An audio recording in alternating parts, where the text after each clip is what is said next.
The morning sun cast long shadows across the dusty main street of Millbrook Creek as the most extraordinary sight in the town's 30-year history rolled into view. A gleaming silver automobile, its brass fixtures catching the light like jewels, moved slowly past the weathered storefronts and wooden sidewalks. Behind the wheel sat a woman whose very presence seemed to challenge everything the frontier settlement thought it knew about power, wealth, and social order. Before we jump back in, tell us where you're tuning in from, and if this story touches you, make sure you're subscribed because tomorrow I've saved something extra special for you. Victoria Blackwood stepped from the vehicle with fluid grace. Her emerald traveling dress, a masterpiece of tailored perfection that cost more than most families in Millbrook Creek earned in 3 years. The fabric whispered against itself as she moved, a sound of luxury that seemed almost foreign in the dusty streets where horses still outnumbered automobiles 100 to 1. Her auburn hair was swept into an elaborate arrangement that spoke of professional styling from the finest salons back east, and her gloved hands moved with the practiced elegance of someone accustomed to commanding rooms full of powerful men.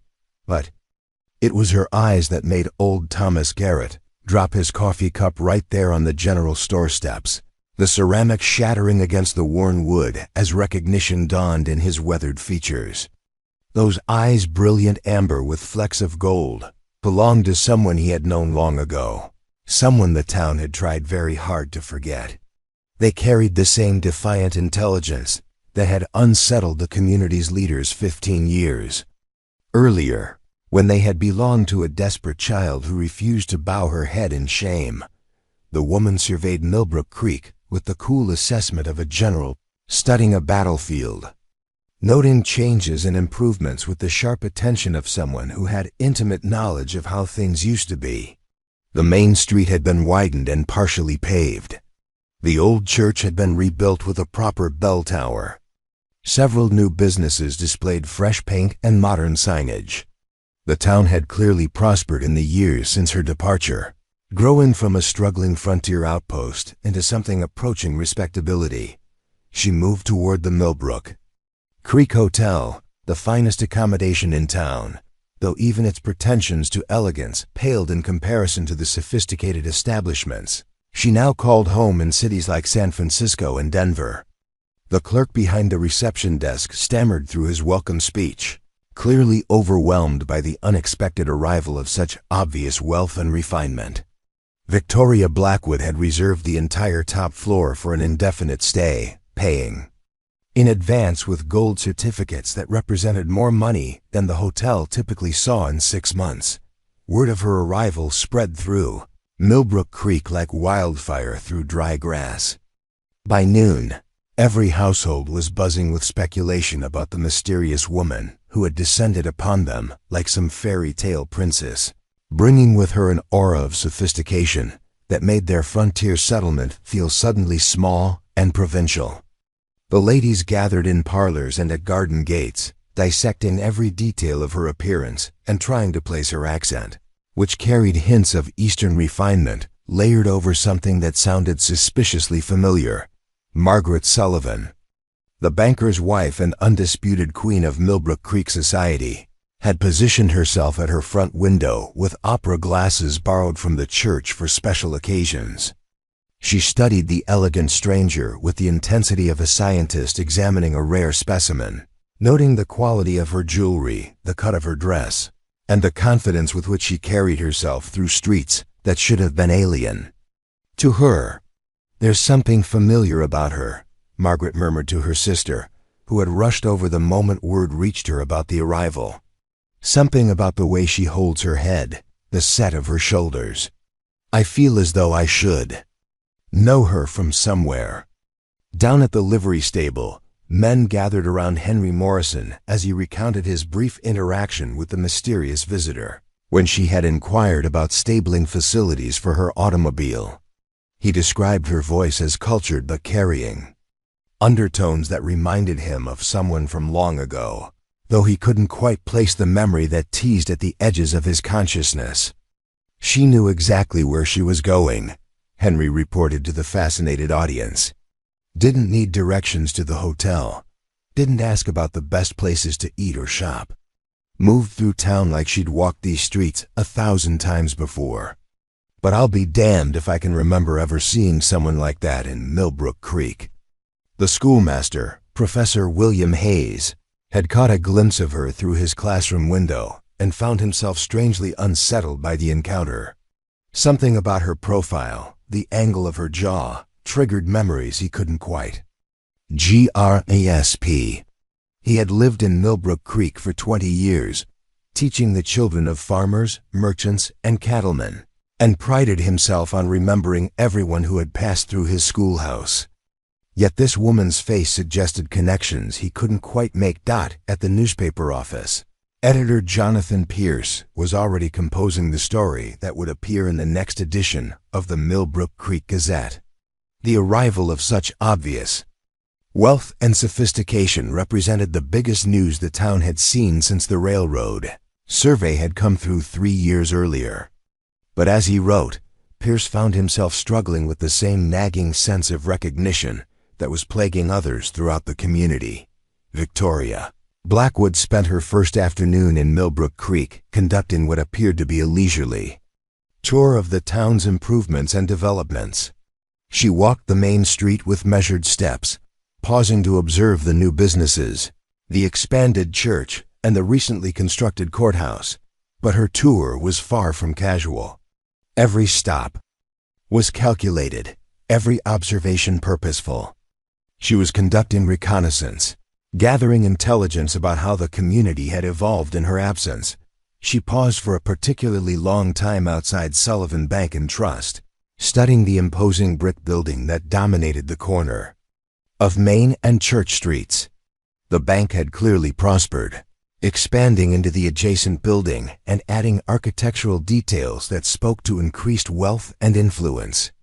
Through the large windows, she could see men in suits conducting business with the grave importance that financial transactions commanded in a frontier community where money remained relatively scarce. The sight of the bank seemed to trigger something in Victoria's expression, a subtle hardening around her eyes that suggested old grievances and carefully nursed resentments. She stood there for several minutes, her gaze fixed on the brass nameplate that proclaimed Patrick Sullivan, President, in letters that caught the afternoon sunlight. Then she smiled, but it was not the expression of someone remembering pleasant times. It was the smile of a chess player who had just recognized the opening moves of a game she intended to win. Her next stop was the general store, where she made small purchases with the easy grace of someone accustomed to being waited upon by eager clerks. The proprietor, Michael Chun, had taken over the business from the previous owner 5 years earlier and prided himself on carrying goods that rivaled those available in much larger cities. But even his finest merchandise seemed ordinary compared to the obvious quality of everything Victoria Blackwood wore or carried. "We don't often see visitors of your caliber in Millbrook Creek," Michael ventured as he wrapped her purchases in brown paper. "Are you perhaps considering investment opportunities in our community? We've been growing steadily, and the railroad survey suggests we might see significant development in the coming years." Victoria's smile was polite but non-committal. "I'm exploring various possibilities," she replied, her voice carrying the cultured tones of someone educated in the finest schools. "I have heard interesting things about Millbrook Creek's potential for growth and development. I thought it wise to see the community for myself before making any commitments." The conversation was perfectly ordinary, the kind of exchange that might occur between any prospective investor and local merchant. But something in Victoria's tone suggested layers of meaning that Michael couldn't quite grasp. She spoke about the town with the familiarity of someone who knew its history intimately, yet presented herself as a stranger evaluating opportunities. The contradiction was subtle but unsettling. As evening approached, Victoria returned to the hotel and requested a table in the dining room that would allow her to observe the comings and goings of Millbrook Creek's prominent citizens. The hotel restaurant served as an unofficial social center for the town's elite, particularly during the dinner hour when business leaders and their families gathered to discuss the day's events and the community's future prospects. She dined alone, but her presence dominated the room in ways that made other conversations seem suddenly artificial and strained. Men who had built their reputations on frontier confidence found themselves stealing glances at the elegant stranger, while their wives struggled to maintain their own sense of social superiority in the face of such obvious refinement. Victoria seemed completely unaware of the attention she was attracting, focusing on her meal with the composed dignity of someone accustomed to being the most interesting person in any room. Patrick Sullivan entered the dining room precisely at 7 o'clock, his routine unchanged for the past decade. As president of the town's only bank and its most influential citizen, he commanded immediate attention wherever he went. His wife Margaret followed a respectful step behind, her dress representing the height of fashion as understood in Millbrook Creek, though it paled in comparison to Victoria's effortless elegance. The banker's eyes found Victoria immediately, and she watched with subtle amusement as recognition warred with disbelief in his expression. Patrick Sullivan was a man who prided himself on remembering faces and placing connections, skills that had served him well in building his financial empire. But the woman sitting alone at the corner table presented him with a puzzle that challenged everything he thought he knew about his own community. Victoria rose from her seat with fluid grace and approached the Sullivan table with the confidence of someone accustomed to introducing herself to powerful men. "Mr. Sullivan," she said, extending a gloved hand. "I'm Victoria Blackwood. I believe you may remember me, though I suspect I've changed considerably since our last encounter." Patrick Sullivan took her hand automatically, his banker's instincts for social politeness overriding his growing confusion. The name meant nothing to him, but something about her voice, her bearing, the particular shade of her eyes triggered memories that remained frustratingly just beyond his conscious reach. "Miss Blackwood," he replied carefully, "I must confess, you have me at a disadvantage. While you seem familiar, I cannot quite place our previous meeting. Perhaps you could refresh my memory?" Victoria's smile was enigmatic, holding secrets that seemed to dance just behind her eyes. "I'm not surprised you don't immediately recognize me, Mr. Sullivan. People can change dramatically when circumstances force them to grow beyond their original limitations. Sometimes a butterfly emerges so transformed that those who knew the caterpillar failed to see the connection." The metaphor was delivered with perfect politeness, but something in her tone made Patrick Sullivan's stomach tighten. With undefined apprehension, there was a challenge buried in her words, a suggestion that their shared history contained elements he might prefer to keep buried. Margaret Sullivan, who had been studying Victoria with the intense focus of a woman defending her social territory, spoke up with forced brightness. "How lovely to have such a distinguished visitor in our little town. Are you perhaps traveling through to Denver or San Francisco? We so rarely have the pleasure of meeting ladies of obvious refinement and education." Preparing and narrating this story took us a lot of time, so if you are enjoying it, subscribe to our channel. It means a lot to us. Now back to the story. "Actually," Victoria replied, her gaze never leaving Patrick Sullivan's increasingly uncomfortable face, "I'm considering making Millbrook Creek my permanent home. I have developed a considerable interest in this community's future, and I believe I may have significant contributions to make to its continued development and prosperity." The statement sent ripples of shock through the dining room, where other patrons had been straining to overhear the conversation between their leading citizen and the mysterious stranger. The idea that someone of Victoria Blackwood's obvious wealth and sophistication might choose to settle permanently in their frontier town was almost too extraordinary to believe. But Patrick Sullivan heard something else in her declaration, a note of challenge that suggested her interest in Millbrook Creek might not be entirely benevolent. As a banker, he had developed keen instincts for detecting threats to his carefully constructed empire, and every sense he possessed was now screaming warnings about the elegant woman who stood before him, claiming half-remembered familiarity. Victoria returned to her table, leaving the Sullivan family to process the implications of their brief encounter. She had planted the seeds of recognition without allowing them to bloom into full understanding, creating exactly the kind of psychological pressure that would keep them off balance while she prepared for the more dramatic revelations to come. As the evening progressed, other prominent citizens approached her table with varying degrees of curiosity and social ambition. Each conversation followed similar patterns: polite inquiries about her background and intentions, met with responses that provided just enough information to be tantalizing, while withholding the crucial details that would explain her true identity and purpose. Dr. Samuel Richardson, the town's physician, found himself particularly intrigued by Victoria's apparent familiarity with medical terminology and her knowledgeable questions about the community's health services.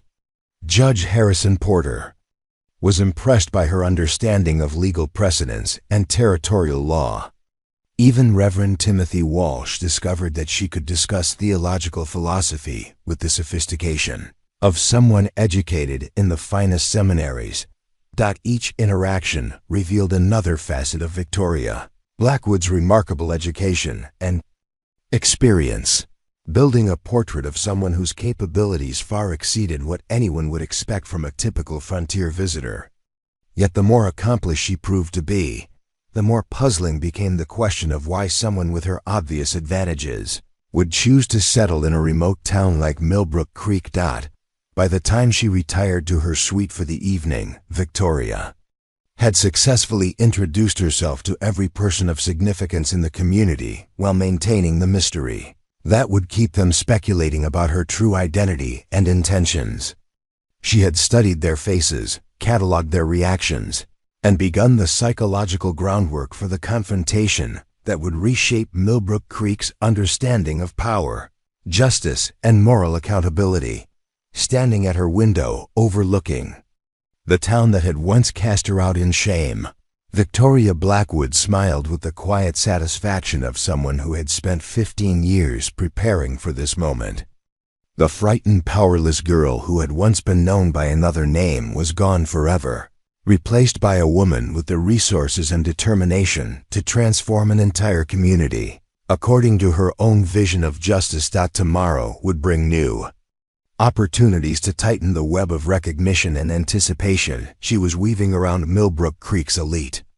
But tonight, she would savor the sweet irony of being welcomed as an honored guest by the same people who had once considered her beneath their notice. The game had begun, and Victoria Blackwood intended to win it completely. 15 years earlier, in the bitter winter of 1889, 12-year-old Charlotte Murphy lived in circumstances that would have broken the spirit of most children her age. Her world consisted of a leaking one-room cabin on the outskirts of Millbrook Creek, where icy winds whistled through gaps in the chinked logs, and snow often drifted across the dirt floor during the worst storms. The cabin sat on a worthless piece of land that her father, Daniel Murphy, had claimed in a moment of drunken optimism before abandoning his family to chase gold rumors in California. Charlotte's mother, Rose Murphy, worked herself to exhaustion taking in laundry for the town's more prosperous families, her hands cracked and bleeding from constant exposure to lye soap and freezing water. Despite her relentless efforts, there was never quite enough money for proper food, warm clothing, or the small comforts that other children took for granted. Charlotte had learned early not to complain about the constant hunger that gnawed at her belly or the way her thin shoes let in snow during the long walk to the schoolhouse. But what set Charlotte apart from other children in similar circumstances was not her poverty. Frontier towns were full of struggling families. It was her extraordinary mind and her absolute refusal to accept that circumstances of birth should determine the limits of human potential. While other girls her age focused on learning basic household skills and preparing for early marriage, Charlotte devoured every book she could find with the desperate hunger of someone who understood that knowledge was the only pathway to a different kind of life. The schoolhouse in Millbrook Creek was a crude affair, little more than a drafty wooden building with rough-hewn benches and a pot-bellied stove that never quite managed to warm the entire space. Most children attended sporadically when farm work or family responsibilities permitted, and the teacher, Miss Anna Foster, had grown accustomed to low expectations and shorter attention spans. But Charlotte Murphy was different. She arrived early every morning, regardless of weather, and stayed late to help clean the classroom in exchange for permission to borrow books from Miss Foster's small personal library. Miss Foster, an educated woman from Massachusetts who had come west to escape a family scandal, quickly recognized Charlotte's exceptional abilities.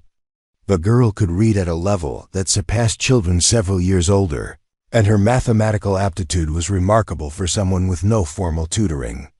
More importantly, Charlotte possessed a quality that Miss Foster found both admirable and concerning: an intense intellectual curiosity that refused to be constrained by social expectations about what young girls from poor families should or should not learn.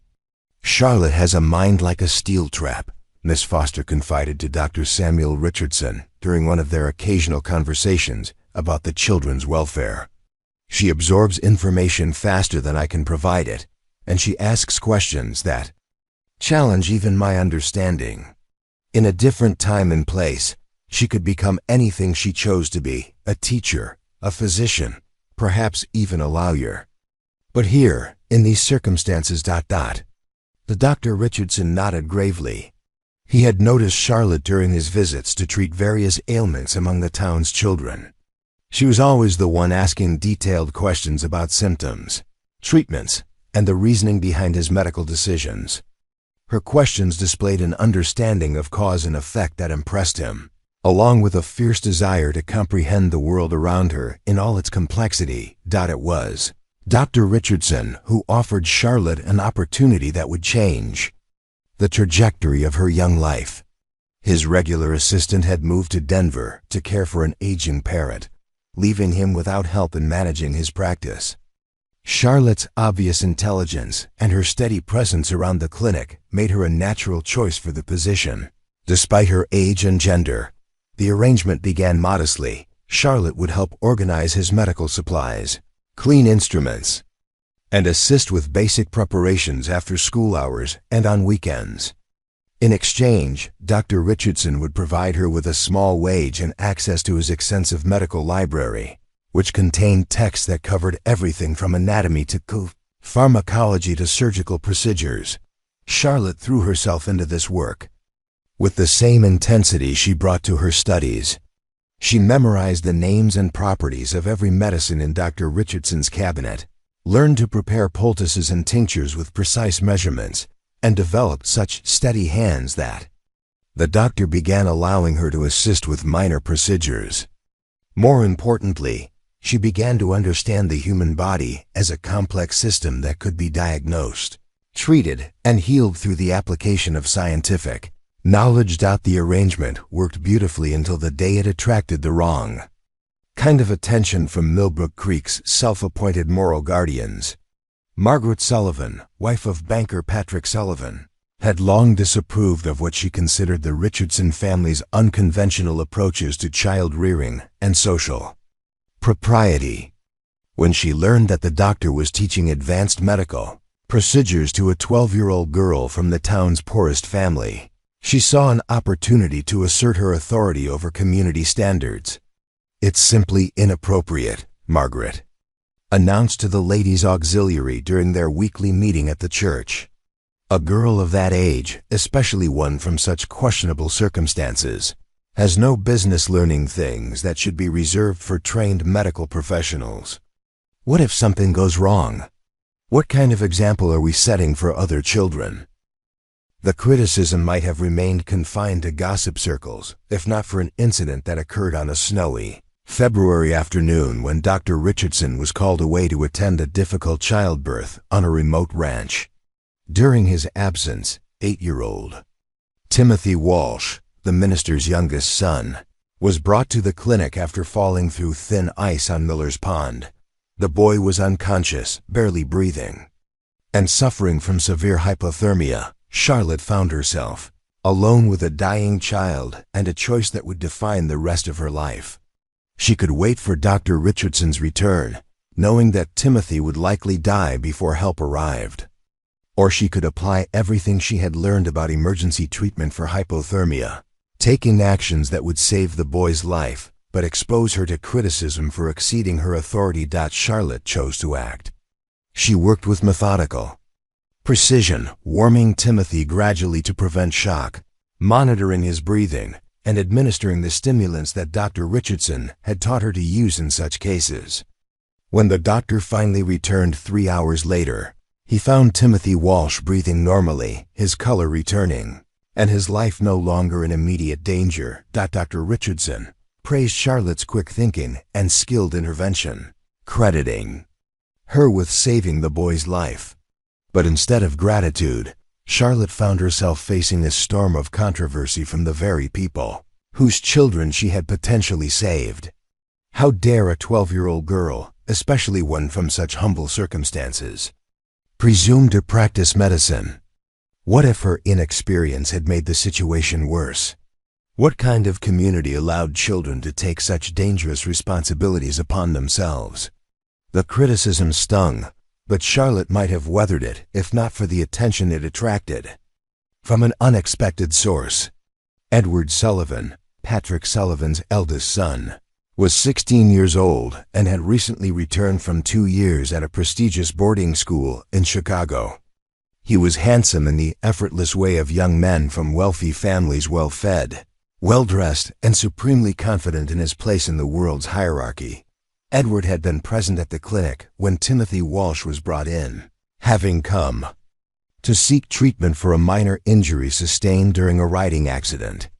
He witnessed Charlotte's competent handling of the emergency, watched her work with steady hands and clear thinking under pressure, and found himself impressed by capabilities that seemed far beyond her years and circumstances. More than impressed, he was intrigued. Edward Sullivan had spent 2 years among the daughters of Chicago's elite young women who were beautiful, accomplished, and utterly predictable in their interests and ambitions. Charlotte Murphy represented something entirely different, a girl who possessed extraordinary intelligence, genuine capability, and a fierce independence that made her unlike anyone he had ever encountered. Edward began finding excuses to visit Dr. Richardson's clinic, ostensibly to check on his healing injury, but really to observe Charlotte at work. He brought her small gift books from his father's library, ribbons for her hair, sweets from the general store, and engaged her in conversations that revealed the breadth of her knowledge and the depth of her ambition. For Charlotte, who had never received attention from any of the town's prominent young men, Edward's interest was both exciting and bewildering. "You're different from other girls," Edward told her during one of their conversations in the clinic's storage room, where they could speak privately while she organized medical supplies. "You think about things that matter. You understand that there's a whole world beyond this little town, and you have the intelligence to be part of it." Charlotte had heard similar words from Miss Foster and Dr. Richardson, but coming from Edward Sullivan, heir to one of the territory's most successful banking empires, they carried different weight.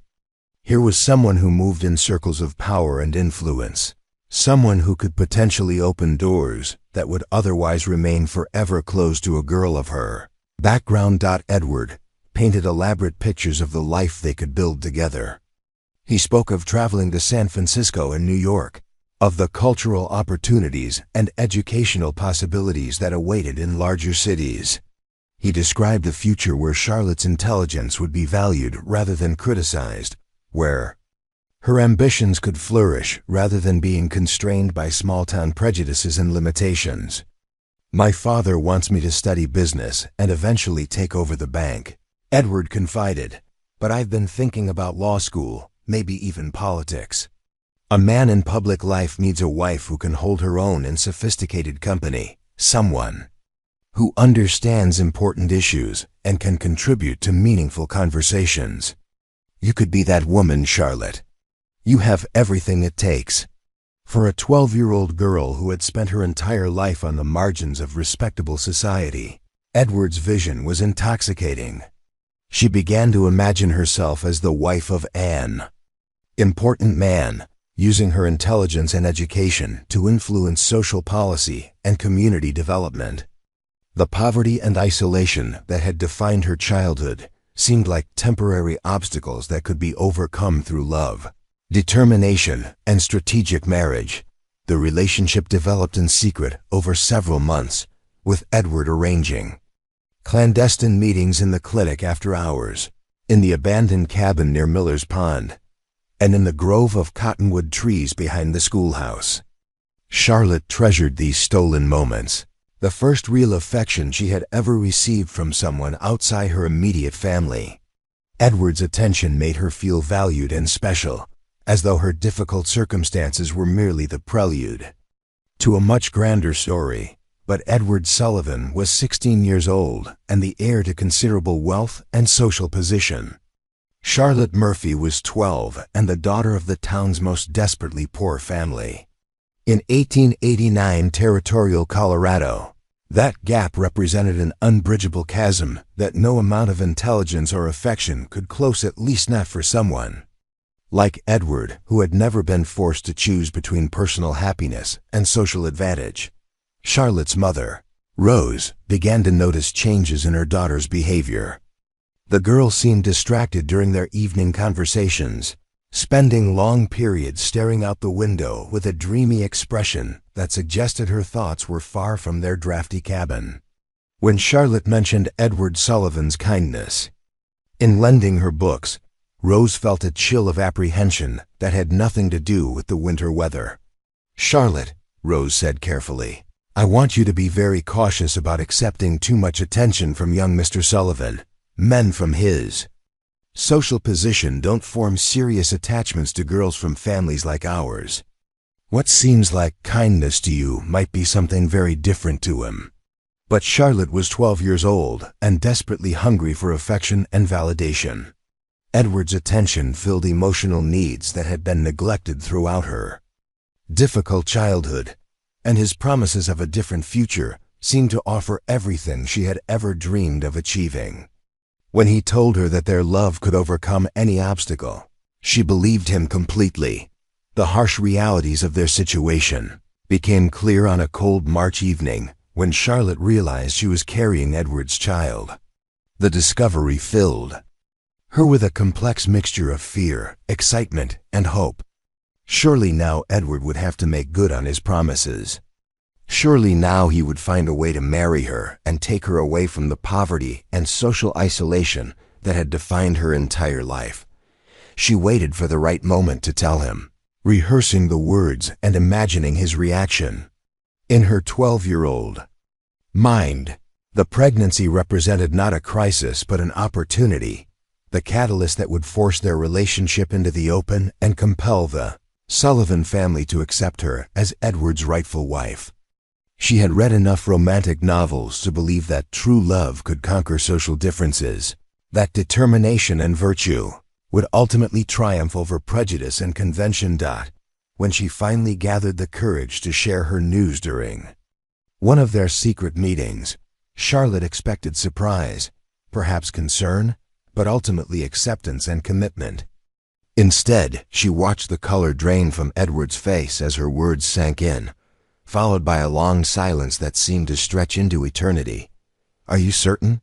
he asked finally, his voice carrying a note of desperation that she had never heard before. "Yes," Charlotte replied, reaching for his hand. "But Edward, this means we can be together now. We can be married and start the life you've been describing. My pregnancy will force your parents to accept our relationship." Edward pulled his hand away, his expression shifting from shock to something approaching panic.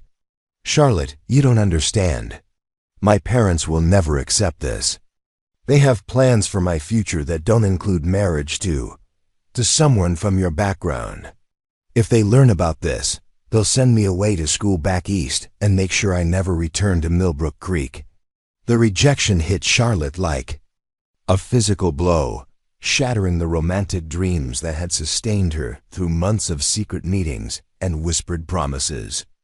But worse than the personal betrayal was the dawning realization that she had fundamentally misunderstood the nature of their relationship. What had seemed like love to her had been something much more casual and disposable to him. "But you said you loved me," Charlotte whispered, her voice breaking with the weight of her disillusionment. "You said we would build a life together." Edward's face hardened with the selfish desperation of someone who had never been forced to accept responsibility for his actions. "I never promised to marry you," he said coldly. "I said we could have a future together, but I didn't mean as husband and wife. Girls like you don't marry men like me, Charlotte. You should have understood that." The cruelty of his response revealed the true nature of their relationship with devastating clarity. Charlotte had been nothing more than an amusing diversion for a wealthy young man temporarily confined to a boring frontier town.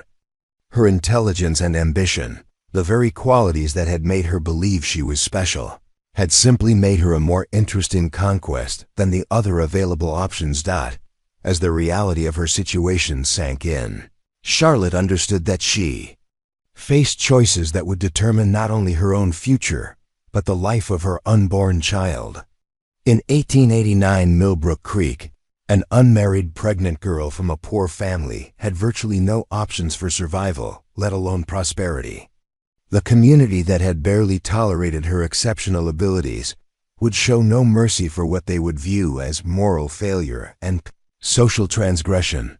The girl who had once dreamed of using her intelligence to build a better life now faced the prospect of complete social exile, carrying a child whose father had already disavowed any responsibility for her welfare.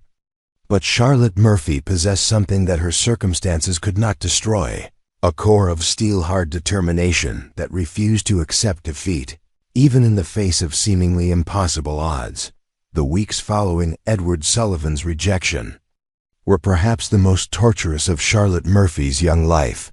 She continued her work at Dr. Richardson's clinic, but the joy she had once found in learning and healing had been replaced by annoying desperation that made even simple tasks feel overwhelming.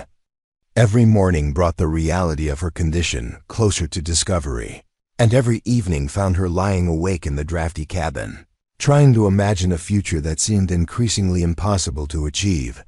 Edward had made his position brutally clear during their final conversation.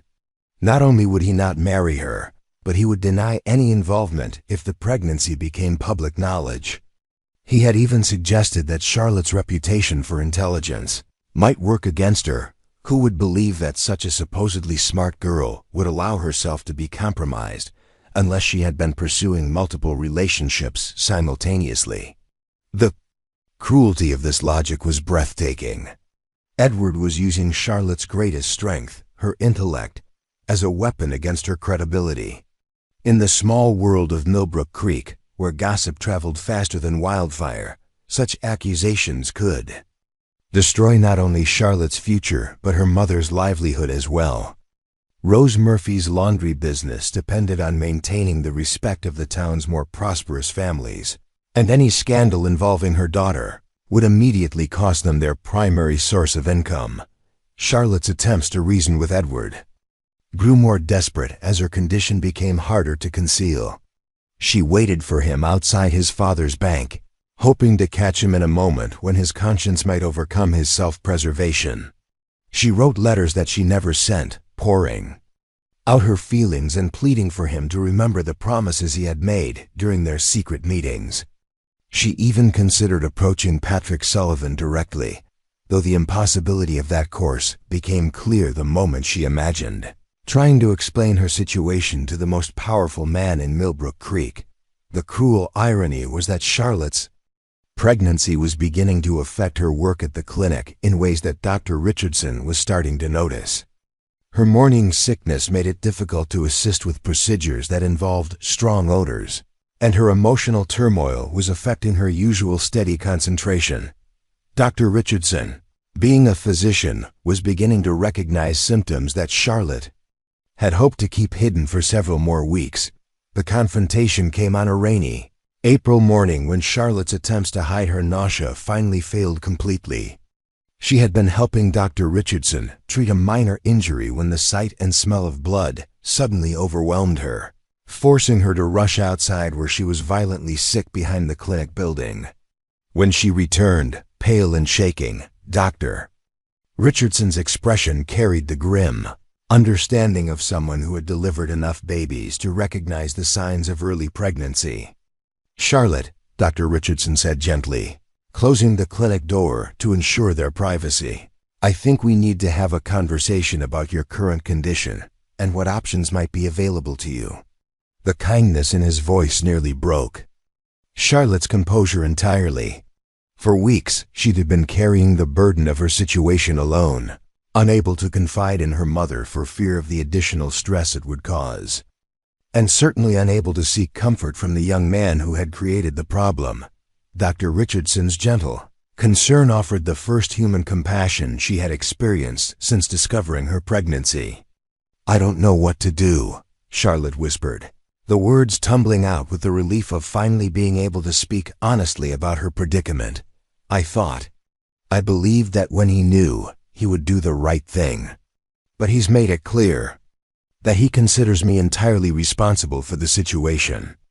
Dr. Richardson listened with the patient attention of someone who had witnessed enough human tragedy to understand the complexities of moral failure and social injustice. He asked no probing questions about the identity of the father, though. Charlotte suspected he had already drawn his own conclusions based on her recent behavior and the limited pool of young men who moved in circles that might have given them access to her.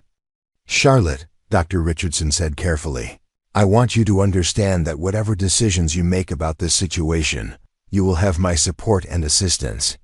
But I also need you to understand the realities you're facing. An unmarried pregnancy in a community like Millbrook Creek carries consequences that extend far beyond the immediate challenges of childbirth and child-rearing." The doctor outlined these consequences with the clinical precision that made him such an effective physician. Charlotte would lose her position at the clinic immediately once her condition became public knowledge. Her mother's laundry business would likely collapse as prosperous families refused to associate with a family touched by scandal. The baby would be born bearing the stigma of illegitimacy, facing lifelong social and economic disadvantages in a society that punished children for circumstances beyond their control. But Dr. Richardson also presented Charlotte with information that offered a different kind of choice. There were procedures, he explained quietly, that could end the pregnancy before it progressed much further. Such procedures carried risks, certainly, but they were sometimes the most practical solution for young women facing impossible circumstances. He could arrange for Charlotte to travel to Denver, where such services were available discreetly and with proper medical supervision. The suggestion forced Charlotte to confront moral and practical considerations that no 12-year-old should have to face alone. The idea of ending her pregnancy offered an escape from the social catastrophe that threatened to destroy her family's survival. But it also represented the final abandonment of her dreams about marriage to Edward and the respectable future she had imagined building with him. Charlotte spent 3 sleepless nights weighing her options, walking the muddy streets of Millbrook Creek in the early morning hours before anyone else was awake. She passed the Sullivan family's grand house with its painted shutters and well-tended garden, imagining the comfortable life that Edward would continue to enjoy regardless of how her own story unfolded. She stood outside the church where she had attended services with her mother, wondering what Reverend Walsh would say if he knew about her condition and the impossible choices she faced. But it was a chance encounter with Margaret Sullivan that ultimately sealed Charlotte's fate and eliminated whatever options she might have had for keeping her situation private. Charlotte had been walking past the general store when Mrs. Sullivan emerged, her arms full of packages that spoke to the comfortable affluence of her daily life. The older woman's sharp eyes immediately focused on Charlotte with the predatory Attention of someone who specialized in detecting and exploiting social vulnerabilities. "Charlotte Murphy," Margaret Sullivan said, her voice carrying the false sweetness that barely concealed her genuine dislike. "You look rather pale lately. I do hope you're not coming down with something that might affect your work with Dr. Richardson. It would be such a shame if illness forced you to give up your unusual employment arrangements." The comment was innocuous enough on the surface, but Charlotte recognized the underlying threat. Margaret Sullivan had been one of the most vocal critics of Charlotte's medical training, and she was clearly watching for any opportunity to reinforce her arguments about the inappropriateness of allowing young girls to engage in such work. "I'm quite well, thank you, Mrs. Sullivan," Charlotte replied, trying to keep her voice steady despite the nausea that had been plaguing her for weeks.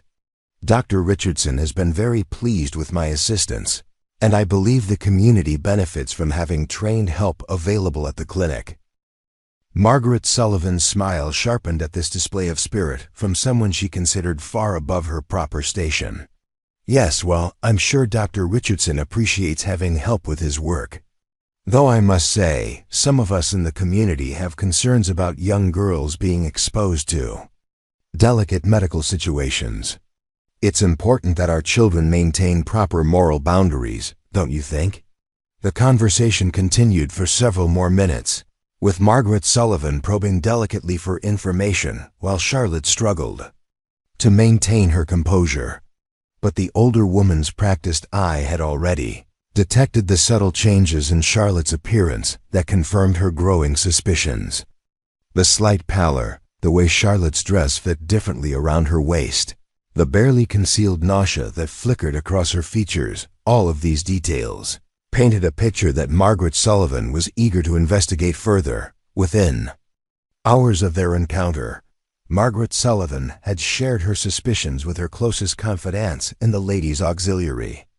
The whispered conversation spread through Millbrook Creek's social networks with devastating efficiency, growing more detailed and damning with each retelling.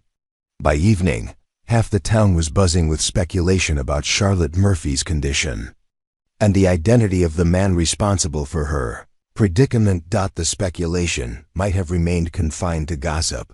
Circles of Edward Sullivan hadn't panicked when he learned that his name was being mentioned in connection with Charlotte's situation. Instead of maintaining the dignified silence that might have allowed the rumors to die down naturally, Edward made the fatal mistake of actively denying his involvement in ways that only confirmed the community's suspicions. Edward's denials took the form of public comments about Charlotte's character and behavior that were designed to shift blame entirely onto her shoulders. He suggested to anyone who would listen that Charlotte had been pursuing relationships with multiple young men simultaneously, using her position at the clinic to meet traveling salesmen and railroad workers who passed through town. He even implied that her intelligence and education had made her arrogant and morally reckless, believing herself above the social conventions that governed other girls her age. These accusations were particularly devastating because they twisted Charlotte's greatest strengths into evidence of moral failure. Her intelligence became cunning manipulation. Her ambition became social climbing. Her determination to rise above her circumstances became evidence of dangerous pride that needed to be humbled through community action, the campaign of character. Assassination reached its climax when Edward publicly claimed that Charlotte had attempted to blackmail him into marriage by falsely claiming he was responsible for her pregnancy. According to his version of events, Charlotte had calculated that the Sullivan family's wealth and social position would make them vulnerable to such accusations, regardless of their truthfulness. "She's been reading too many romantic novels," Edward told a gathering of young men outside the barber shop, his voice carrying the casual cruelty of someone who had never faced serious consequences for his actions. "She convinced herself that she could trap someone from a respectable family into marriage by manufacturing a scandal. It's pathetic, really. Did she honestly think anyone would believe that I would involve myself with someone from her background?" The Public humiliation was more than Charlotte could bear. She had endured poverty, social isolation, and the collapse of her romantic dreams. But Edward's systematic destruction of her reputation represented a level of cruelty that she had never imagined possible. He was not content with simply abandoning her. He was determined to ensure that she would never be able to tell her side of the story, or seek any form of justice or support. The final blow came when Dr. Richardson was forced to terminate Charlotte's employment at the clinic. The physician had attempted to weather the storm of criticism, defending Charlotte's character and competence to anyone who would listen. But the pressure from the community's leading families became too intense to ignore, particularly when Patrick Sullivan made it clear that continued support for Charlotte would result in serious economic consequences for Dr. Richardson's practice. "I'm sorry, Charlotte," Dr. Richardson said privately when he delivered the news of her dismissal. "You're one of the most capable assistants I've ever had, and under different circumstances, I would fight to keep you regardless of community pressure. But they've made it impossible for me to continue employing you without destroying my ability to serve this community's medical needs." Charlotte understood the impossible position Dr. Richardson faced, but the loss of her employment eliminated her last source of income and social legitimacy. Without work, she would be unable to support herself during the pregnancy or after the baby's birth. More importantly, the public nature of her dismissal served as a final confirmation of the community's judgment about her character and worthiness. The social isolation that followed was swift and merciless. Families who had previously employed Rose Murphy for laundry services began canceling their arrangements, citing concerns about associating with a household touched by scandal. Shopkeepers who had once extended credit to the Murphy family suddenly demanded immediate payment for all purchases.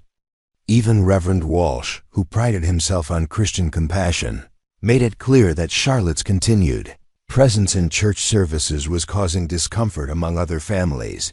The economic pressure forced Rose Murphy into an impossible situation. She could continue supporting her daughter and face the complete collapse of their financial survival, or she could attempt to distance herself from Charlotte's scandal in hopes of salvaging what remained of their social and economic position.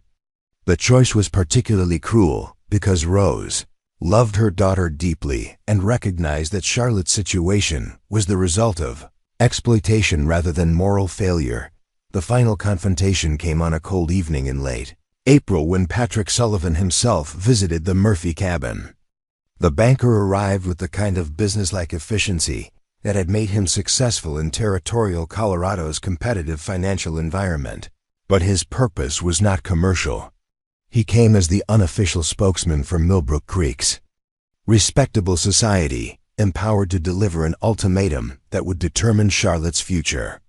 "Mrs. Murphy," Patrick Sullivan began, his voice carrying the authority of someone accustomed to being obeyed without question, "I think we need to discuss your daughter's situation and the effect it's having on our community's reputation and moral standards." Sullivan laid out the problem with the precision of a banker foreclosing on a defaulted loan. Charlotte's continued presence in Millbrook Creek was creating social disruption that extended far beyond her immediate family. The scandal was affecting the community's ability to attract new settlers and businesses, potentially damaging the economic growth that Sullivan and other leaders had worked years to achieve. The solution Sullivan proposed was both simple and devastating. Charlotte would leave Millbrook Creek immediately, never to return. In exchange, the Sullivan family would provide enough money for her to travel to a distant city where she could start over without the burden of local scandal. The arrangement would protect the community's reputation while giving Charlotte a chance to build a new life away from the consequences of her poor judgment. "And if she refuses to leave?" Rose Murphy asked, her voice barely above a whisper. Sullivan's expression hardened with the implacable determination of someone who had never allowed sentiment to interfere with practical decision-making. "Then I'm afraid the consequences will Be severe for your entire family. No one in Millbrook Creek will do business with you. No one will employ you. You'll be left to survive entirely on your own resources, which I believe we both know are insufficient for long-term survival. The threat was delivered with businesslike efficiency, but its implications were crystal clear. Charlotte could leave voluntarily with enough money to start over elsewhere, or she could stay and watch her family slowly starve as the community systematically cut off all sources of support and income. Faced with this impossible choice, Charlotte made the decision that would define the rest of her life. She would leave Millbrook Creek, but not in defeat. She would use this exile as an opportunity to build something extraordinary, something that would eventually allow her to return with enough power to reshape the community, according to her own vision of justice and moral accountability. The frightened, powerless girl who had trusted Edward Sullivan's promises was about to die forever, replaced by someone harder, smarter, and infinitely more dangerous to the comfortable certainties that governed frontier society, the locomotive that carried Charlotte Murphy away from Millbrook Creek, wheezed to a stop in the bustling railroad yards of Kansas City on a humid morning in May 1889. She stepped onto the platform carrying a single carpet bag containing everything she owned in the world, along with the envelope of money that Patrick Sullivan had provided to ensure her permanent departure. At 13 years old and 4 months pregnant, Charlotte had never been more than 20 miles from her birthplace, and the sprawling industrial city that surrounded her felt like stepping into an alien world. Kansas City in 1889 was a place where fortunes were made and lost daily, where immigrants from across Europe mixed with former slaves seeking opportunity, and where the social hierarchies of smaller communities gave way to the raw capitalism of a rapidly expanding nation. For someone fleeing scandal in a frontier town, it offered the precious gift of anonymity, the chance to reinvent oneself according to new rules and different possibilities. Charlotte's first priority was finding lodging that would accept a young woman traveling alone without asking uncomfortable questions about her circumstances. The boarding house district near the railroad yards catered to transients, seasonal workers, and others whose lives didn't fit conventional patterns. Mrs. Gertrude Hoffman, who operated a clean but modest establishment on Oak Street, had seen enough desperate young women to recognize someone genuinely trying to build a better life rather than simply escaping consequences. "I don't ask questions about what brought folks to my doorstep," Mrs. Hoffman told Charlotte as she showed her to a small room on the 3rd floor. "But I do expect honest work, decent behavior, and payment on time. You follow those rules, and you'll find this a safe place to figure out what comes next." The room was barely larger than a closet, with a narrow bed, a washstand, and a window that looked out over the railroad yards where trains arrived and departed at all hours. But it was private, relatively clean, and affordable with the money Charlotte had been given. More importantly, it represented the first space she had ever controlled entirely on her own terms. Charlotte's initial weeks in Kansas City were a brutal education in urban survival. The skills that had served her well in Millbrook Creek, her ability to read, write, and think critically meant little when she needed to find work that would support her during pregnancy and after her child's birth. Most employment opportunities for women required references, experience, or social connections that she simply didn't possess. She tried everything from factory work to domestic service, but her obvious pregnancy made employers reluctant to hire her for positions requiring physical labor or long-term commitment. The few jobs she could obtain sorting mail for a few hours each day, helping in busy restaurants during peak times, provided barely enough income to cover her room and board, let alone save money for the future. It was during one of her lowest moments, when she had eaten nothing but bread and milk for 3 days to conserve money, that Charlotte encountered the person who would reshape her understanding of what was possible for someone in her circumstances.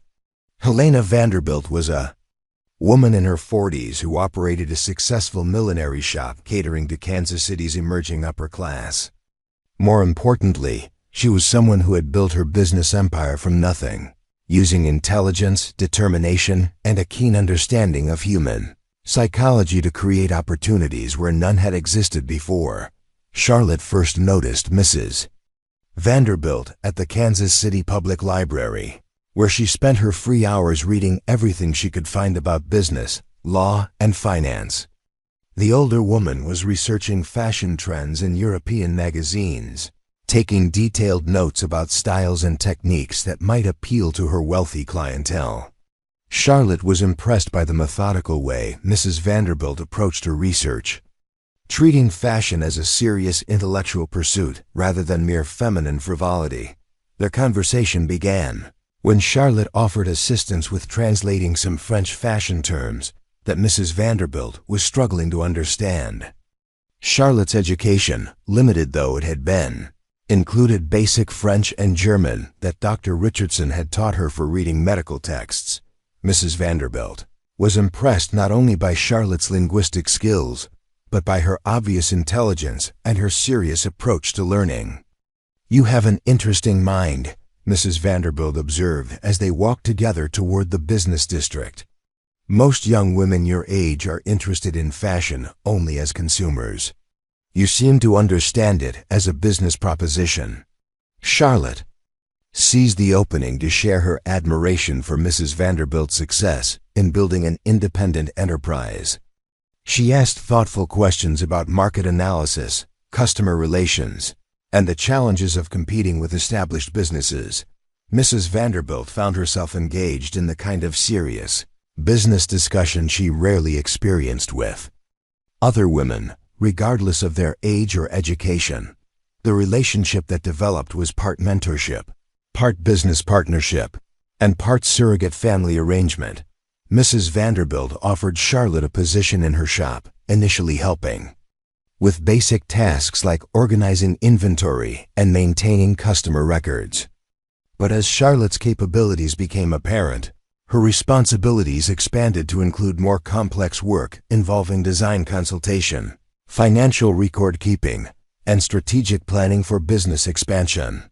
Success in business requires 3 essential qualities, Mrs. Vanderbilt explained during one of their evening conversations in the comfortable apartment above the shop.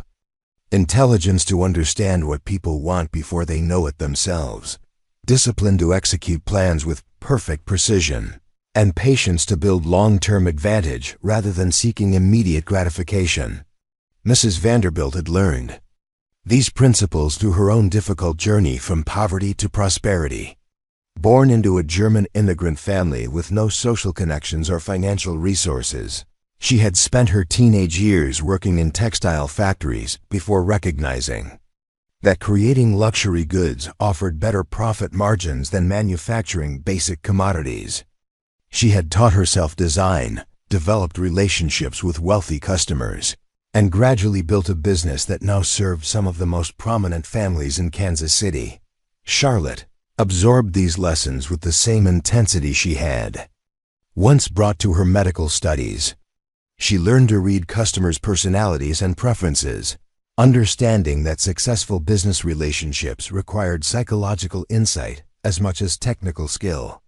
She studied the social dynamics of Kansas City's elite circles, noting how wealth was displayed, status was communicated, and influence was exercised through seemingly casual interactions. Most importantly, Mrs. Vanderbilt taught Charlotte that adversity could be transformed into advantage if approached with the right mindset. "People who have never struggled don't understand resilience," she explained. "They break easily when circumstances become difficult. But someone who has survived real hardship develops capabilities that can't be taught in schools or inherited." Through family connections, Charlotte's pregnancy progressed smoothly under Mrs. Vanderbilt's protective supervision. The older woman ensured that Charlotte received proper medical care, adequate nutrition, and emotional support during a time that could have been devastating for a young woman facing motherhood alone. When Charlotte's daughter was born in September 1889, Mrs. Vanderbilt served as both midwife and grandmother, helping to welcome the child into a world that was very different from the one Charlotte had known in Millbrook Creek. The baby was healthy, beautiful, and possessed the same intelligent eyes that had distinguished her mother from earliest childhood. Charlotte named her Victoria, choosing a name that suggested strength, dignity, and the kind of success that transcended circumstances of birth. From the beginning, Charlotte was determined that her daughter would grow up understanding that she was capable of achieving anything she chose to pursue. Mrs. Vanderbilt's support during this period went beyond mere kindness. It represented a strategic investment in Charlotte's long-term potential. The older woman recognized that Charlotte possessed rare qualities: exceptional intelligence, fierce determination, and the kind of moral clarity that could only come from experiencing injustice firsthand. These qualities, properly developed, could create opportunities that would benefit both Charlotte and anyone wise enough to ally themselves with her future success. As Victoria grew from infant to toddler, Charlotte's role in the millinery business expanded significantly. She developed an intuitive understanding of what wealthy women wanted from their clothing and accessories, not just in terms of fashion but in terms of social communication. A hat wasn't merely a decorative item. It was a statement about the wearer's taste, sophistication, and economic status. Charlotte learned to create designs that would make customers feel more elegant, more confident, and more socially powerful. But Charlotte's real education was happening in the evenings, when she and Mrs. Vanderbilt would analyze the day's business transactions and discuss broader strategies for growth and expansion. Charlotte learned about profit margins, inventory management, and customer retention. She studied the principles of marketing, understanding how to create demand for luxury goods among people who already possessed more than they needed. More importantly, Charlotte began to understand how money really worked, not just the earning of it, but its multiplication through careful investment and strategic partnerships. Mrs. Vanderbilt introduced her to the basics of stock investment, real estate speculation, and business financing. Charlotte learned that wealth wasn't just accumulated through hard work. It was created through intelligence, timing, and the ability to recognize opportunities that others missed. When Victoria was 2 years old, Charlotte made her first independent business decision. She had saved enough money to purchase a small building near the shopping district, using it to establish her own business complementing Mrs. Vanderbilt's high-end millinery shop. Charlotte's enterprise focused on providing fashionable, ready-to-wear clothing for working women who aspired to elegance but couldn't afford custom-made garments. The business model was innovative for its time. Charlotte recognized that Kansas City's growing population of female office workers, teachers, and shop girls wanted clothing that would help them appear successful and sophisticated, but they needed garments that were practical, affordable, and immediately available. She created a line of dresses, blouses, and accessories that offered style and quality at prices that working women could afford. The venture succeeded beyond even Charlotte's optimistic projections. Within 6 months, she was employing 4 seamstresses and considering expansion to additional locations. The success wasn't just financial. It represented Charlotte's growing understanding of how to identify market opportunities and execute business plans with precision and efficiency. But Charlotte's most important education was happening through her careful observation of Kansas City's social and political structures. She attended public lectures, political rallies, and cultural events, studying how influence was exercised and power was accumulated in an urban environment. She learned to recognize the difference between inherited wealth and earned success, between superficial status and genuine capability. Charlotte also began developing the network of relationships that would eventually support her return to Millbrook Creek. She cultivated friendships with lawyers, doctors, journalists, and business leaders who respected her intelligence and appreciated her practical approach to solving problems. These relationships weren't just social. They represented potential allies in the campaign of justice she was already planning. When Victoria turned 3, Charlotte enrolled her in Kansas City's finest private school, determined that her daughter would receive the education and social training that circumstances had denied to Charlotte herself. But Charlotte also began Victoria's informal education in the realities of power, influence, and social justice.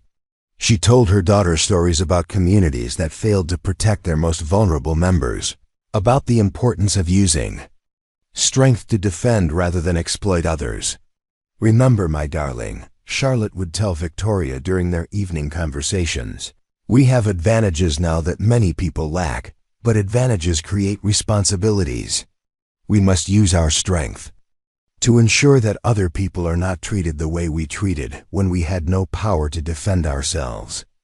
By the time Victoria was 4 years old, Charlotte had built a small business empire that generated substantial profits and provided employment for dozens of women. She owned 3 buildings in Kansas City's commercial district, maintained investment portfolios in railroad and mining stocks, and had established relationships with suppliers and customers throughout the Midwest. More importantly, she had transformed herself from a frightened, powerless girl into a woman capable of competing successfully in the masculine world of business and finance. But throughout this period of growth and success, Charlotte never forgot the injustices that had driven her from Millbrook Creek. She kept detailed records of Edward Sullivan's character assassination, Patrick Sullivan's economic threats, and the community's systematic persecution of her family. She tracked news from Millbrook Creek through newspaper correspondence and business connections, learning about the town's continued development and the ongoing success of the families who had destroyed her childhood. The information she gathered painted a picture of a community that had prospered while forgetting entirely about the young woman they had driven away in shame. Edward Sullivan had married a wealthy rancher's daughter and was being groomed to take over his father's banking empire. Patrick Sullivan had expanded his financial operations throughout the territory. Margaret Sullivan continued to dominate the town's social hierarchy, organizing charity events and cultural activities that reinforced her position as the arbiter of moral respectability. As Charlotte's resources and capabilities grew, so did her determination to return to Millbrook Creek and demand accountability for what they had done to her. But this would not be the desperate return of a victim seeking sympathy or assistance. It would be the calculated campaign of a woman who had built the power necessary to reshape an entire community according to her own vision of justice. Charlotte Murphy, the frightened girl who had been driven from Millbrook Creek in shame, was gone forever. In her place stood someone infinitely more dangerous to the comfortable assumptions that governed frontier society, a woman who understood exactly how power worked and had accumulated enough of it to threaten everything the Sullivan family had built their reputation upon. 15 years after her exile, Victoria Blackwood spent her second morning in Millbrook Creek, conducting what appeared to be casual business inquiries, but was actually a comprehensive intelligence gathering operation. Armed with detailed financial records, legal documents, and a network of professional contacts that extended across 3 states, she was methodically cataloging every weakness in the community's economic and social structure. Her first stop was the county courthouse, where public records revealed the intricate web of business relationships, property ownership, and debt obligations that connected Millbrook Creek's leading families. Victoria studied mortgage documents, tax assessments, and business incorporation papers with the practiced eye of someone who understood that information was the most valuable currency in any conflict. What she discovered was both useful and deeply satisfying. The Sullivan family's banking empire, while outwardly prosperous, was significantly more vulnerable than their confident public demeanor suggested. Patrick Sullivan had overextended his lending operations during the territorial expansion boom, making risky loans to cattle ranchers and mining operations that were now struggling to meet their obligations. The bank's capital reserves were lower, than prudent banking practices would recommend, leaving them exposed to any sudden downturn in the regional economy. More intriguingly, Edward Sullivan's personal finances revealed a pattern of poor judgment and reckless spending that suggested he had inherited his father's position without developing the discipline necessary to manage it responsibly. He had borrowed heavily against his future inheritance to finance investments in mining stocks that had performed poorly, and his lifestyle expenses consistently exceeded his legitimate income from the bank. Victoria made careful notes about these discoveries, understanding that financial pressure could be a powerful tool for compelling cooperation from people who might otherwise resist her demands for accountability. But she was also gathering information about the community's social dynamics, studying how power was distributed and exercised among Millbrook Creek's elite families. The town had indeed grown substantially during her absence, expanding from a frontier settlement of fewer than 500 residents to a prosperous community of nearly 2,000 people. The railroad connection that had been discussed during Victoria's childhood had finally been completed, bringing regular commerce and communication with larger cities. New businesses lined Main Street, and several imposing houses on the hillside testified to the wealth that successful families had accumulated. But growth had also created new fault lines in the community's social structure. The established families who had dominated Millbrook Creek during Victoria's childhood now competed for influence with newcomers who brought different perspectives and business practices. These tensions offered opportunities for someone skilled in exploiting divisions among potential adversaries. Victoria's next priority was establishing her credentials as a serious business investor whose presence would benefit the entire community. She arranged a meeting with Mayor Franklin Pierce, a newcomer who had been elected 3 years earlier on a platform of progressive development and modernization. Pierce was exactly the kind of ally Victoria needed, someone with political authority but without personal connections to the family she intended to confront. "Mrs. Blackwood," Mayor Pierce said as he welcomed her into his office, "I understand. You're considering significant investments in our community.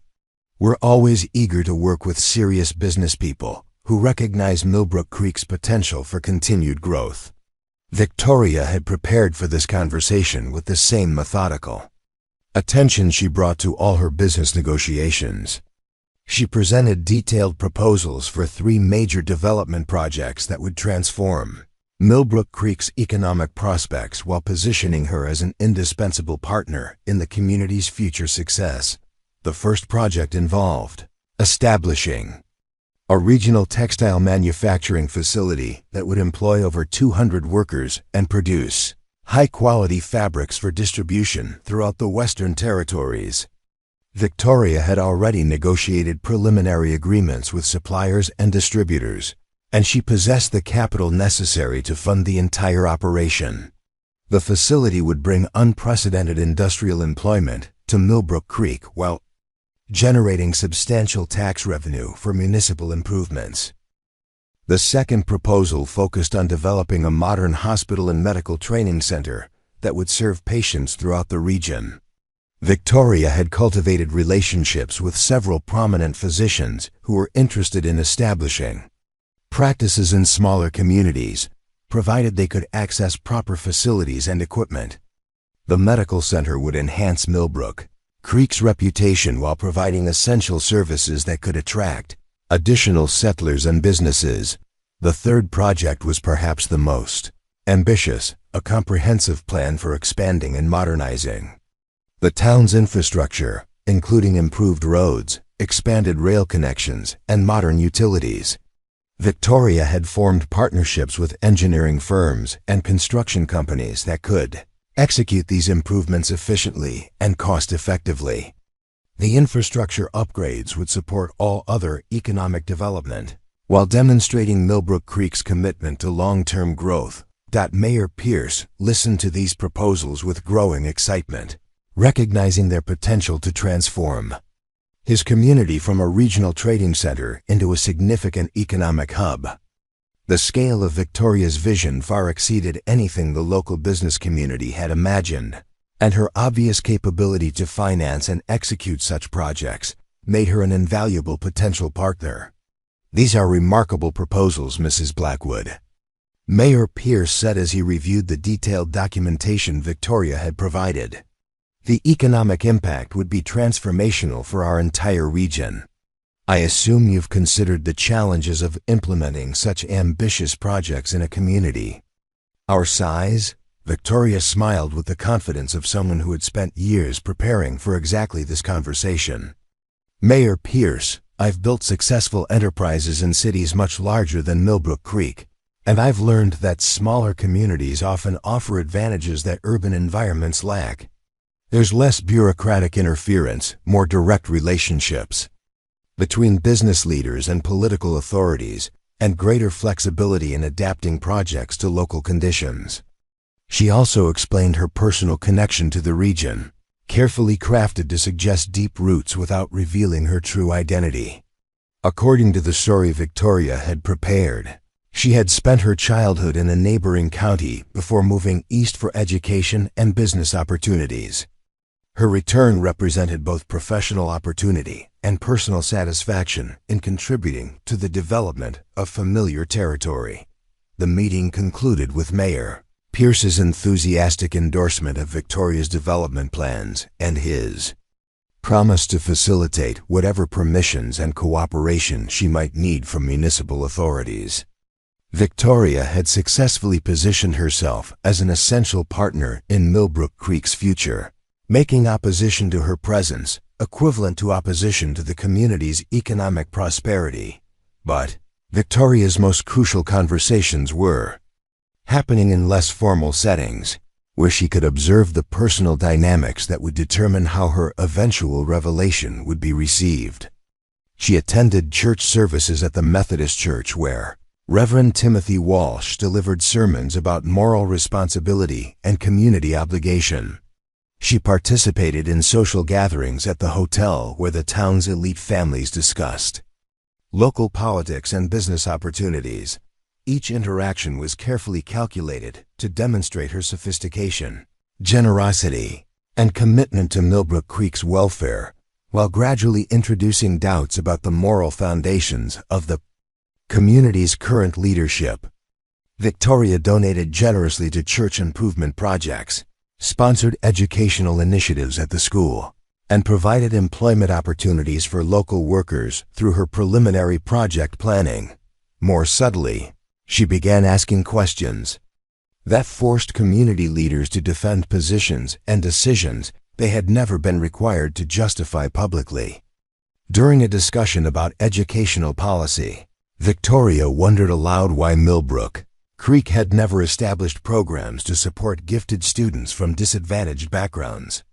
At a church social, she inquired about the community's efforts to assist families facing economic hardship. These questions were delivered with perfect politeness and apparent innocence, but they created psychological pressure on people who had built their reputations on claims of moral leadership. Victoria was forcing them to articulate values and principles that they might find difficult to reconcile with their past actions. Her most significant early success came through her relationship with Dr. Samuel Richardson, who had aged considerably during her absence but continued to serve as Millbrook Creek's primary physician. Dr. Richardson had always possessed a stronger moral compass than most of the community's leaders, and his memory of Charlotte Murphy remained painful even after 15 years. Victoria approached Dr. Richardson through her medical center proposal, presenting herself as someone genuinely committed to improving healthcare access for underserved populations. Their conversations about medical ethics and community responsibility created opportunities for Victoria to probe his recollections of past injustices without revealing her personal connection to those events. "I've often wondered," Victoria mentioned during one of their discussions about the proposed medical center, "whether small communities like Millbrook Creek have always been successful in protecting their most vulnerable residents. In my experience, isolated communities sometimes develop blind spots about their own moral responsibilities." Dr. Richardson's expression grew thoughtful at this observation, I'm afraid you're correct about that tendency, Mrs. Blackwood. There have been occasions in our community's history when fear of scandal or concern about reputation led to decisions that I now recognize as morally questionable. Young people, particularly young women, sometimes suffered consequences that were disproportionate to their alleged transgressions. The conversation continued carefully, with Victoria drawing out Dr. Richardson's memories and regrets without forcing him to confront the full implications of what he was revealing. But she could see that he remembered Charlotte, Murphy's situation, and continued to feel guilt about his inability to protect her from the community's persecution. These conversations served multiple purposes for Victoria's long-term strategy. They confirmed that at least some community members retained conscience about past injustices, providing potential allies when she eventually demanded accountability. They also established her credentials as someone genuinely concerned about moral responsibility and social justice, making her eventual accusations more credible. Victoria's most challenging interactions were with the Sullivan family members, who remained the primary targets of her justice campaign. Patrick Sullivan had aged into the role of community patriarch, wielding influence that extended far beyond his banking operations. His wife Margaret continued to dominate social circles through her leadership of charitable organizations and cultural activities. Edward Sullivan had indeed married into wealth and position, taking over day-to-day management of the bank while his father focused on broader community leadership. Edward's wife, Caroline, was a pleasant woman from a prominent ranching family who appeared genuinely devoted to her husband and their 3 children. Victoria observed their interactions with the detached interest of a scientist studying specimens. Noting how Edward had grown comfortable in his role as a respected community leader, Victoria's first direct conversation with Patrick Sullivan occurred at a community meeting about the proposed textile manufacturing facility. The banker's initial enthusiasm for her development projects was tempered by subtle wariness, as though some instinct warned him that Victoria Blackwood represented a potential threat to his carefully constructed empire. Mrs. Blackwood, Patrick Sullivan said as they discussed financing arrangements for the textile facility, "Your proposals are certainly ambitious, and your financial resources appear substantial. But I hope you understand that our community values stability and continuity. In our business relationships, we prefer to work with partners who share our long-term commitment to Millbrook Creek's traditional values." The comment was delivered with diplomatic politeness, but Victoria recognized the underlying message. Patrick Sullivan was asserting his authority over community affairs while suggesting that Victoria's acceptance would depend on her willingness to respect existing power structures. He was also probing for information about her background and motivations, trying to determine whether she represented a genuine business opportunity or a potential challenge to his influence. Victoria responded with equal diplomacy, emphasizing her respect for community traditions while subtly asserting her own authority and independence. "Mr. Sullivan, I appreciate your concern for maintaining continuity in business relationships. In my experience, the most successful communities are those that balance respect for proven traditions with openness to new ideas and opportunities. I'm confident that my projects will complement rather than compete with existing enterprises." The exchange established the parameters of what would eventually become a much more confrontational relationship. Both Victoria and Patrick Sullivan understood that they were engaging in preliminary maneuvering for a conflict whose true nature remained hidden beneath layers of business courtesy and community diplomacy. Victoria's relationship with Edward Sullivan was even more complex, as she had to manage her personal emotions while maintaining the strategic focus necessary for her long-term plans. Edward had grown heavier and more complacent during the years since their last encounter, his youthful arrogance replaced by the entitled confidence of someone who had never faced serious consequences for his actions. Their first conversation occurred at a social gathering where Edward was holding forth about the challenges of managing a modern banking operation in a frontier community. Victoria listened with apparent interest as he described his business philosophy and his vision for Millbrook Creek's economic development, noting how completely he had forgotten or rationalized away his treatment of Charlotte Murphy. Banking, in a community like ours, requires more than financial expertise, Edward explained to the gathered group. We must also serve as moral guardians, ensuring that our lending practices support families and businesses that reflect our communities' values. It's a responsibility that I take very seriously. Victoria smiled politely at this display of self-righteousness, filing away Edward's words for future use when she revealed the contrast between his public persona and his private actions. But she also recognized something useful in his obvious pride and complacency. Edward Sullivan believed himself untouchable, protected by his social position and community standing. This overconfidence would make him more vulnerable when Victoria finally revealed her true identity and intentions. As her second week in Millbrook Creek drew to a close, Victoria had successfully established herself as an essential partner in the community's economic future while gathering comprehensive intelligence about her target's vulnerabilities and weaknesses. She had identified potential allies among community members who retained some conscience about past injustices, and she had begun the psychological preparation that would make her eventual revelations more devastating. Most importantly, Victoria had transformed herself from an outsider seeking acceptance into an insider whose cooperation was essential for the community's continued prosperity. When she finally demanded accountability for the injustices committed against Charlotte Murphy, her targets would face a choice between accepting her terms or destroying their own economic futures. The stage was set for the confrontation that would determine whether justice delayed could finally become justice delivered. The moment Victoria Blackwood had been preparing for during 15 years of exile arrived on a warm September evening when Millbrook Creek's leading citizens gathered for the dedication ceremony of the community's new public library. Victoria had donated the funds for the building as part of her campaign to establish herself as an indispensable benefactor. But tonight the library would serve a very different purpose, as the stage for revelations that would forever change how the community understood power, justice, and moral accountability. The library's main hall was filled with everyone who mattered in Millbrook Creek society.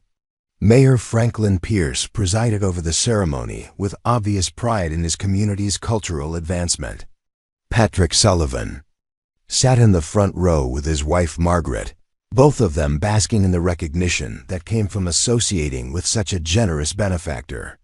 Edward Sullivan and his wife Carolyn occupied prominent seats near the podium, their 3 children fidgeting in their formal clothes as they waited for the speeches to conclude. Dr. Samuel Richardson attended with his wife, though Victoria noticed the physician's expression carried subtle tension that suggested he sensed something significant was about to occur.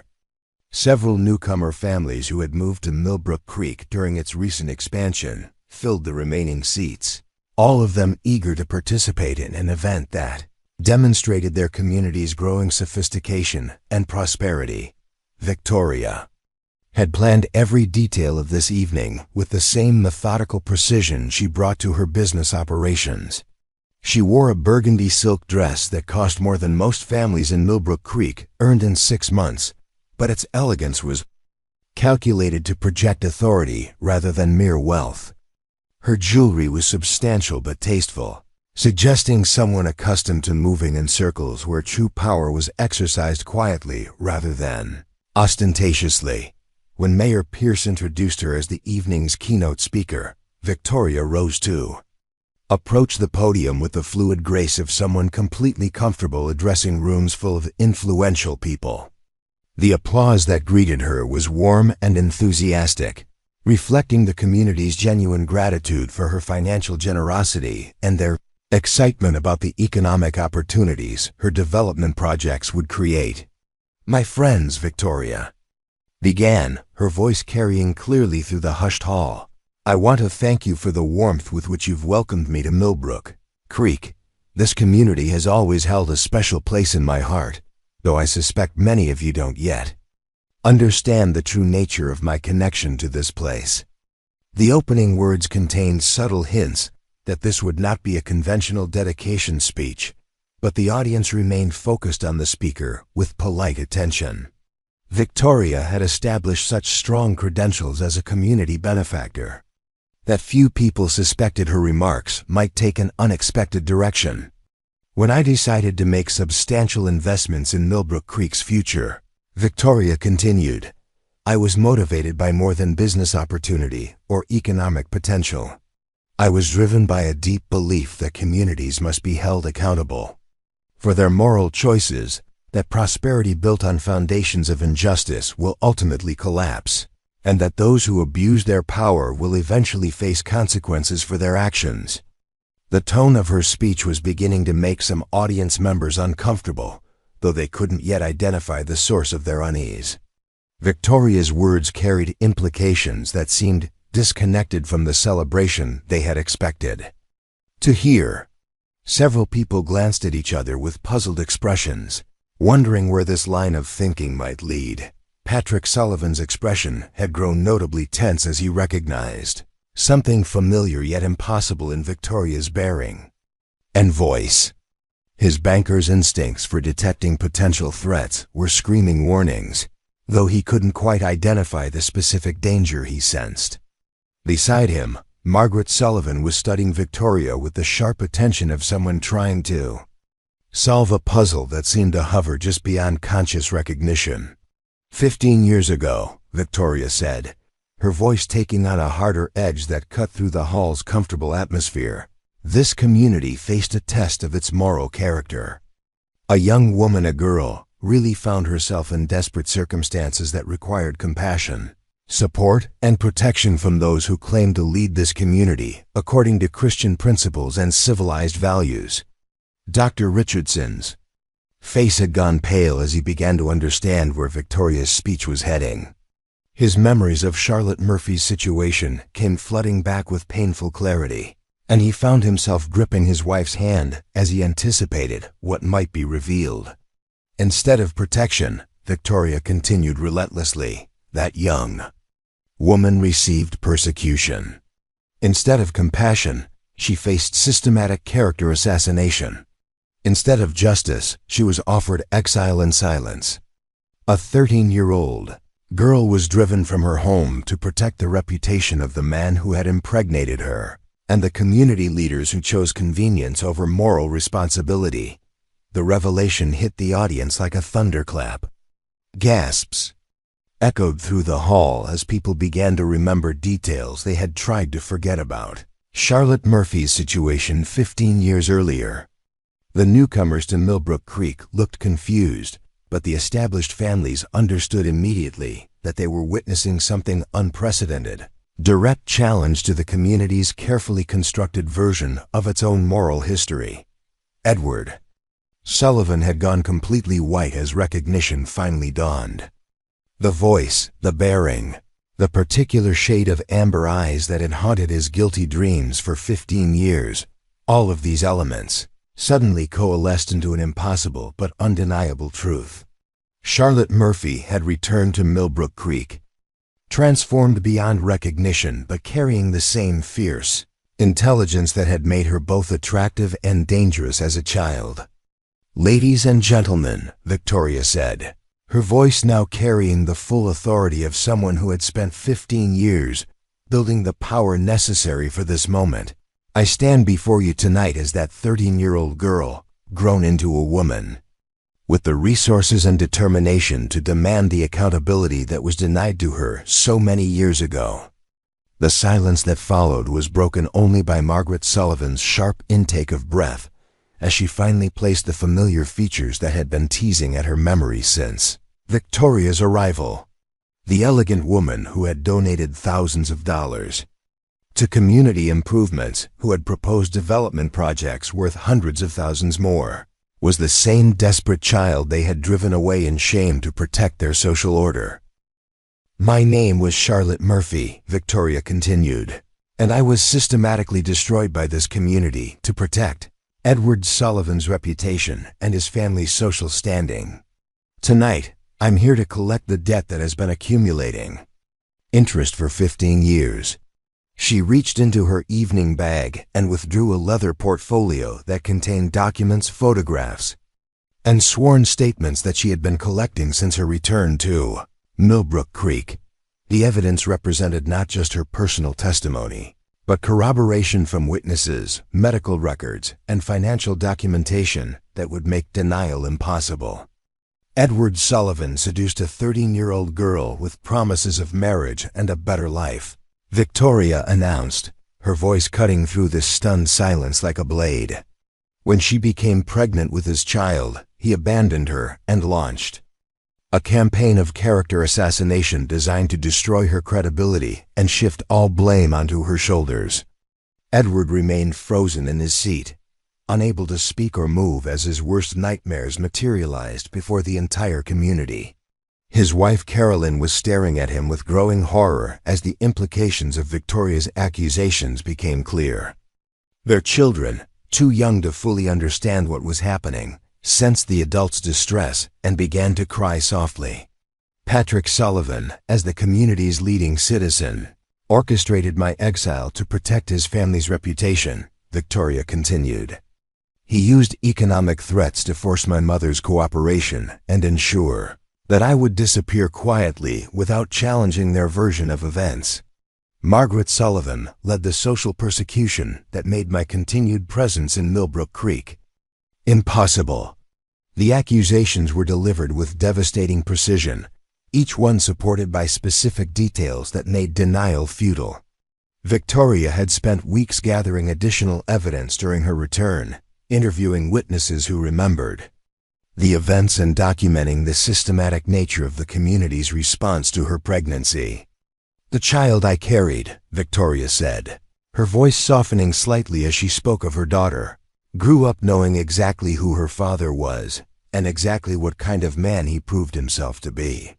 Victoria Blackwood, my daughter, is now attending university in Chicago, where she's studying law with the intention of ensuring that what happened to me never happens to another young woman."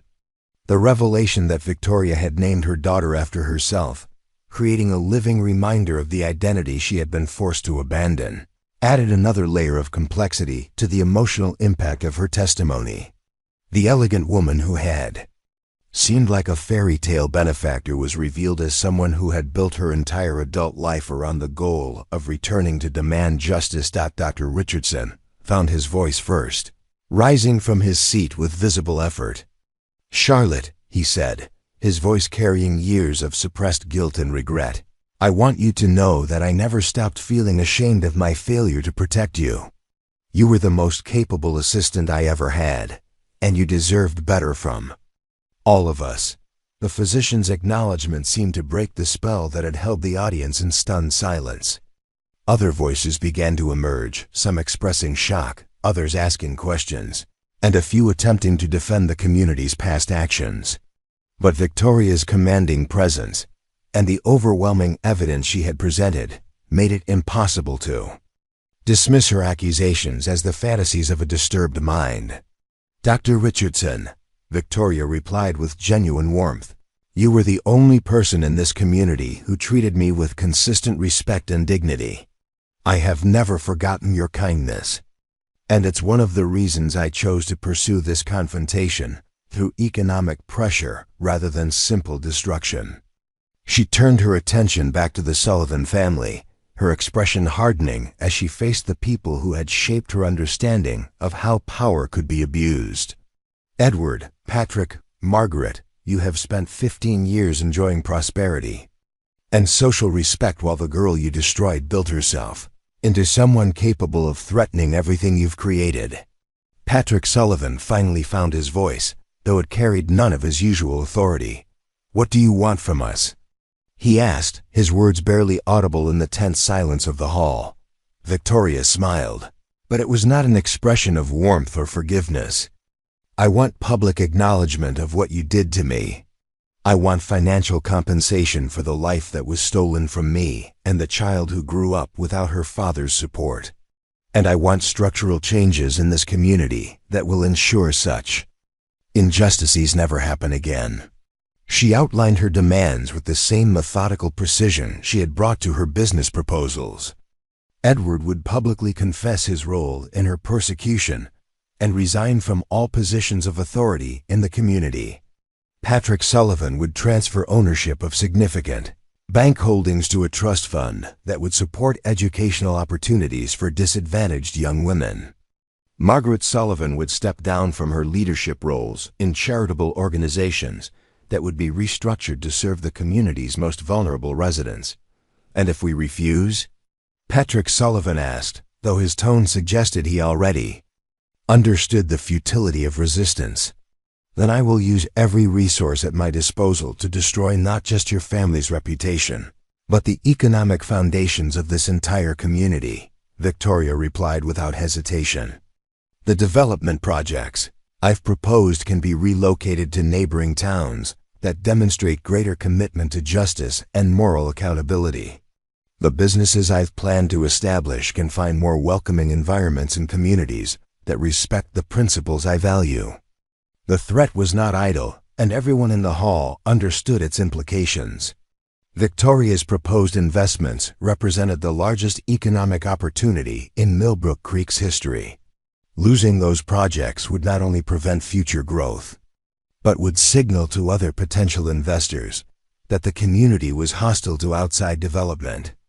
The economic consequences would affect every family in town, not just the Sullivan family. Caroline Sullivan spoke for the first time since Victoria's revelations began, her voice trembling with shock and betrayal. "Edward," she said, turning to face her husband, "is this true? Did you really do these things to a 13-year-old girl?" Edward's silence was answer enough.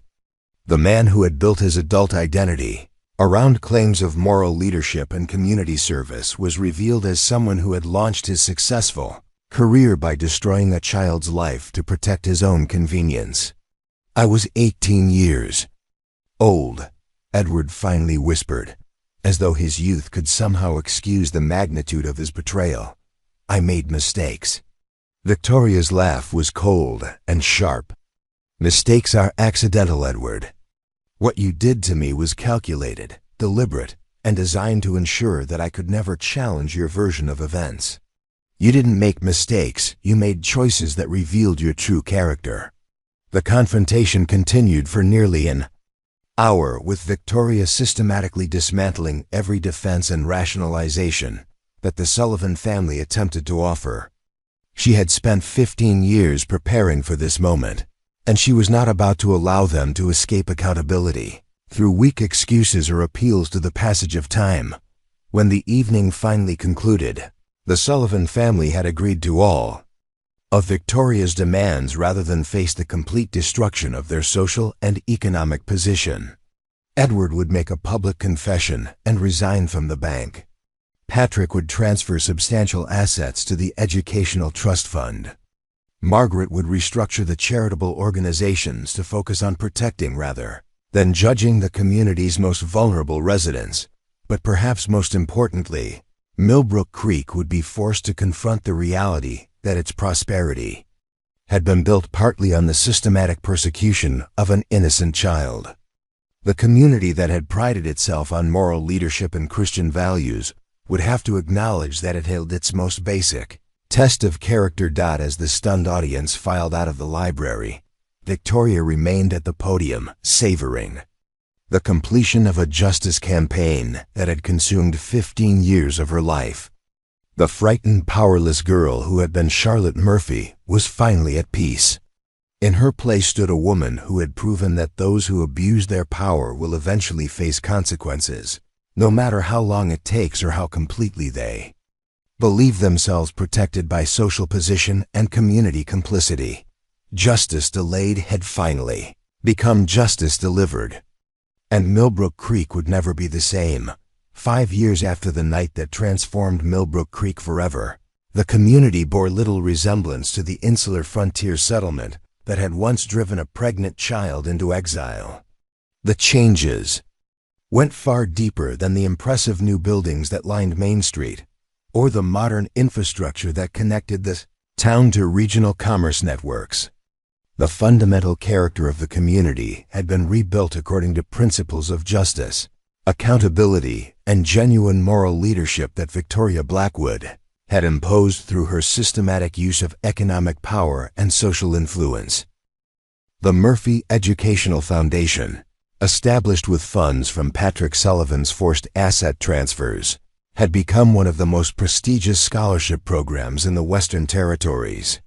Young women from disadvantaged backgrounds throughout Colorado competed for fellowships that provided not just financial support for university education, but comprehensive mentoring in leadership skills, professional development, and social responsibility.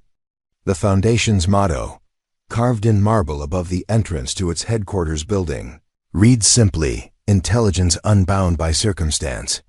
Victoria stood in the foundation's main conference room, reviewing applications from the latest group of scholarship candidates with her daughter, who had returned from Chicago with a law degree and an appointment as the foundation's executive director.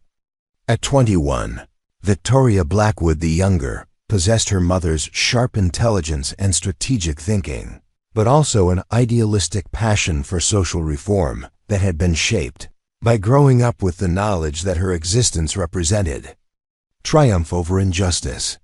"Mother," young Victoria said as she studied a particularly compelling application from a 15-year-old girl whose family had lost their farm to drought, "I sometimes wonder if we're being too selective with these scholarships.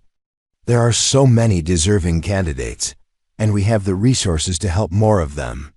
Victoria Blackwood smiled at her daughter's comment, recognizing the generous impulse while also understanding the strategic importance of maintaining high standards for their programs. "Remember, darling, that our goal isn't just to help individual young women, though that's certainly important. We're demonstrating to communities throughout the region that investing in exceptional minds produces extraordinary results, regardless of social background or economic circumstances." The conversation reflected the broader transformation that Victoria had orchestrated in Millbrook Creek's approach to education and social development. The community schools now offered advanced programs that rivaled those available in major cities, attracting families who wanted their children to receive superior education without leaving the region.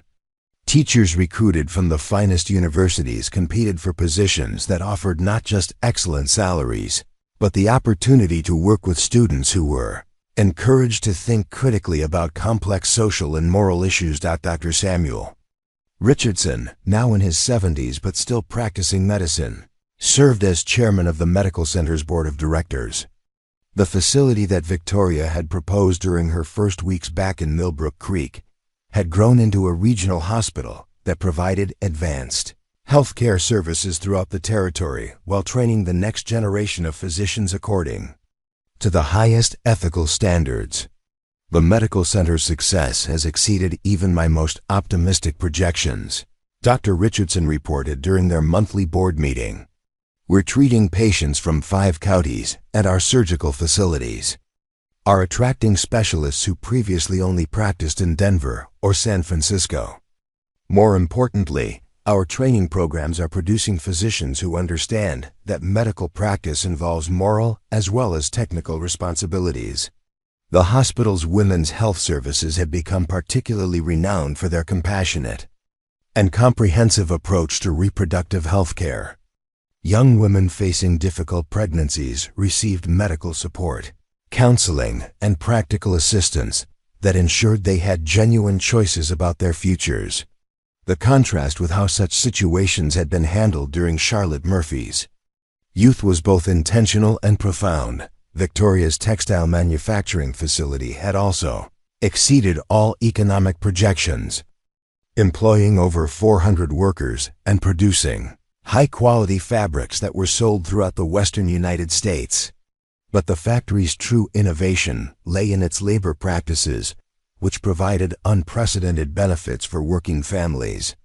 Employees received healthcare coverage, educational opportunities for their children, and profit-sharing arrangements that made them genuine partners in the enterprise's success. The facilities manager, Maria Santos, had been recruited from a progressive company in Massachusetts and brought advanced ideas about industrial organization and worker welfare. Mrs. Blackwood's approach to business management is revolutionary. Maria explained to a group of visiting industrialists who had come to study the factory's operations. She understands that treating workers with dignity and providing them with opportunities for advancement creates productivity levels that exceed what can be achieved through traditional exploitation models. But perhaps the most significant change in Millbrook Creek was the transformation of its political and social leadership structure. The community's old elite families had either adapted to the new standards of accountability that Victoria had established or found themselves marginalized from positions of influence. Mayor Franklin Pierce had been re-elected twice on platforms that emphasized transparency, social justice, and economic policies that benefited the entire community rather than just established interests. Edward Sullivan had indeed resigned from the bank and all other positions of authority, as Victoria had demanded. His public confession of his treatment of Charlotte Murphy had been delivered at a community meeting that drew residents from throughout the county, many of whom came simply to witness such an unprecedented acknowledgement of moral failure by someone from a prominent family. The confession had been detailed, honest, and accompanied by genuine remorse that went far beyond the simple desire to minimize consequences. I want the community to understand that what I did to Charlotte Murphy when she was 13 years old was not a youthful mistake or an unfortunate misunderstanding, Edward had said, his voice carrying the weight of years of suppressed guilt. It was a deliberate betrayal of someone who trusted me, followed by a systematic campaign to destroy her reputation and credibility. I used my family's social position to escape accountability while she suffered consequences that should have been mine to bear. The aftermath of Edward's confession had been complex and painful for his immediate family. Carolyn Sullivan had initially considered divorce, struggling to reconcile the man she had married with the person revealed in Victoria's accusations. But she had ultimately chosen to work toward rebuilding their relationship on a foundation of honesty and genuine accountability. Their marriage had survived, though it had been fundamentally changed by the knowledge of Edward's past actions. Edward is not the same person who committed those crimes 20 years ago, Caroline had told Victoria during a private conversation several months after the public revelation. But I also understand that growth and change don't erase the harm that was done or eliminate the obligation to make amends. We're trying to rebuild our lives in ways that honor both accountability and the possibility of redemption. Edward himself had found a new purpose working as a clerk in the very bank he had once been expected to inherit. The work was humble and poorly paid compared to his former position, but it had provided him with opportunities to understand how financial institutions could serve ordinary families rather than simply enriching established elites. He had also become one of the most effective advocates for the Educational Foundation's programs, using his knowledge of local families to identify young people who could benefit from scholarship opportunities Patrick Sullivan had adapted to the new order with the pragmatic flexibility that had made him successful in territorial banking. While he had been forced to transfer substantial assets to the Educational Foundation, he had also recognized that Victoria's development projects created business opportunities that more than compensated for his financial losses. The bank now operated according to lending practices that emphasized community development and individual opportunity rather than simply maximizing profits for wealthy depositors. I won't pretend that the transition was easy, Patrick Sullivan admitted during a conversation with visiting business leaders who wanted to understand how Millbrook Creek had achieved such rapid economic and social transformation. Victoria Blackwood forced us to confront uncomfortable truths about our past actions and current priorities. But the result has been a community that is more prosperous, more ethical, and more attractive to the kind of people and businesses that create lasting success. Margaret Sullivan had perhaps undergone the most dramatic personal transformation of anyone in the community. Her forced resignation from leadership positions in charitable organizations had initially been devastating to someone who had built her identity around claims of moral superiority and social prominence. But the restructuring of those organizations, according to principles of genuine service rather than paternalistic control, had revealed leadership capabilities that Margaret had never been encouraged to develop. She now served as Director of Family Services for the Regional Social Welfare Agency, working directly with families facing poverty, domestic violence, and other crises that the old charitable system had addressed through judgment and condescension rather than practical assistance. The work had been humbling but also transformative, teaching Margaret to see community problems through the eyes of those who experience them rather than those who observe them from positions of privilege. I spent years believing that charity meant giving money to worthy causes while maintaining my own superior social position, Margaret reflected during an interview with a journalist who was documenting Millbrook Creek's transformation. Victoria Blackwood taught me that genuine service requires recognizing the humanity and potential of people you're trying to help, rather than simply managing their problems in ways that don't threaten your own comfort. The broader community had also evolved in ways that reflected Victoria's influence on social attitudes and institutional practices. The churches had adapted their approaches to moral guidance, emphasizing compassion and support for struggling individuals rather than judgment and exclusion. Local businesses operated according to employment practices that provided genuine opportunities for advancement, regardless of workers' family backgrounds or social connections. Most importantly, the community had developed mechanisms for accountability that prevented the kind of systematic persecution that Charlotte Murphy had experienced. A citizen oversight committee, composed of representatives from all economic and social groups, reviewed complaints about official misconduct or abuse of authority. Legal aid services funded through the Educational Foundation ensured that even the poorest residents had access to professional representation when facing civil or criminal proceedings. The changes had attracted national attention from reformers, journalists, and academics who studied Victoria's methods as a model for social transformation in other communities.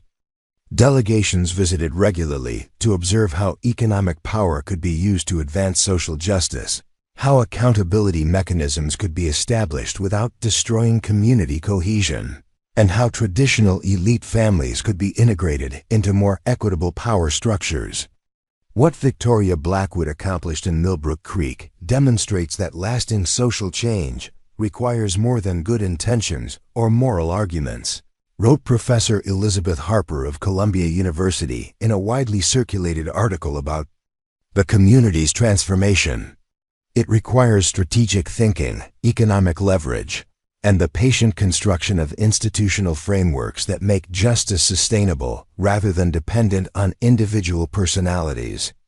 But perhaps the most meaningful measure of Victoria's success was evident in the generation of young people who had grown up under the new social order she had established. These children and teenagers understood that intelligence, determination, and moral courage were valued more highly than family connections or inherited wealth.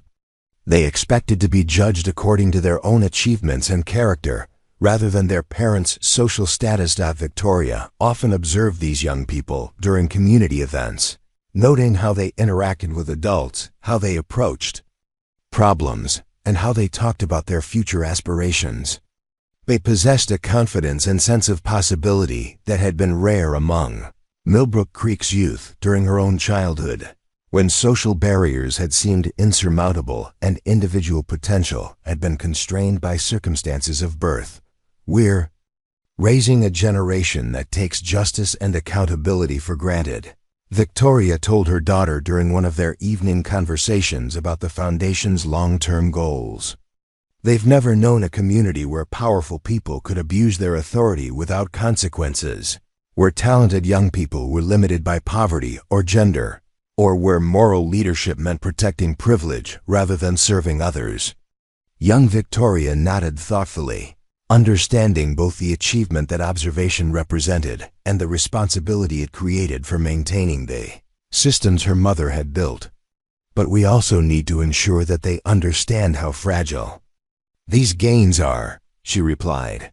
Each generation has to choose whether to preserve and extend justice or allow it to erode through complacency and self-interest. As Victoria Blackwood prepared to step back from active management of the institution she had created, she could survey Millbrook Creek with the satisfaction of someone who had not merely achieved personal justice, but had transformed an entire community according to principles of genuine moral leadership. The frightened, powerless girl who had once been Charlotte Murphy had become the architect of a new social order that would continue benefiting future generations long after her direct involvement ended. The textile factory would continue employing hundreds of workers, according to progressive labor practices. The medical center would keep providing compassionate health care while training physicians who understood their moral as well as technical responsibilities. The educational foundation would maintain its commitment to identifying and developing exceptional minds regardless of social background or economic circumstances. Most importantly, the community had developed the institutional frameworks and cultural values necessary to prevent future injustices while encouraging the kind of innovation and moral leadership that create lasting prosperity. Victoria had proven that those who abuse their power will eventually face consequences, that victims of injustice need not remain powerless forever, and that entire communities can be transformed when confronted with superior moral vision backed by sufficient resources and determination. Standing at her office window overlooking the thriving town that bore little resemblance to the place that had once rejected her, Victoria Blackwood smiled with the quiet satisfaction of someone who had achieved something far more valuable than personal revenge. She had created justice, nurtured it through careful institution building, and passed it on to the next generation to carry forward into an uncertain but more hopeful future. The scared, pregnant child who had been driven from Millbrook Creek in shame would always be part of Victoria's story, but she was no longer its defining element. In her place stood a woman who had built a legacy of justice, accountability, and genuine moral leadership that would endure long after everyone who remembered Charlotte Murphy had passed into history. The circle was complete, but it was also expanding outward in ways that would continue touching lives not yet born and reshaping communities not yet imagined. Up next, you've got two more standout stories right on your screen. If this one hits the mark, you won't want to pass these up. Just click and check them out. And don't forget to subscribe and turn on the notification bell so you don't miss any upload from us.